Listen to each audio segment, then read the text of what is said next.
মুসাম্মদ ফাতেমা বিবি। আপনার স্বামী নাই? স্বামী নাই। কি কেনেকুৱা মানে কিমান অসুবিধা হৈছে আপনার কি কব? আমার অসুবিধা হয়েছে পুরা পানি পানি তো পুরা ঘরে বাইরে পানি, ঘরে বাইরে পানি, থাকুনে জায়গা নাই। তো খাওয়া দাওয়া গরু খাওয়া দাওয়া মাইসে সকালে 1.5 কেজি চাল দিছিল, তাই জল পানি খাইছি, রাতে কি আন দিমু উপায় নাই। আপনার স্বামী কি করে? আমার স্বামী মারা গেছে 10 বছর হলো।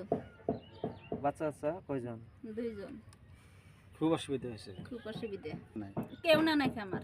হুম, কেউ না নাকি? কেউ খবর নেই না।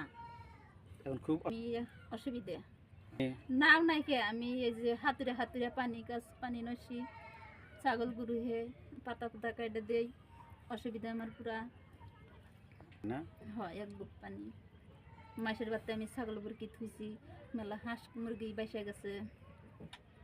কি এই জায়গার নাম? জায়গাটার নাম কি? কাম বাসানি গুলো আমাকে সাহায্য দেয়, আমি বাঁচতে পারি, 2টা পোলাহার নিয়ে শান্তি হলে চলা হারি। তো কি লাগে সরকারের কাছে সাহায্য? চাল ডাল যা কিছু দিব তাই আমি মন খুশি করে নিমু, পোলাহার নিয়ে খাইয়া বাঁচা হারি।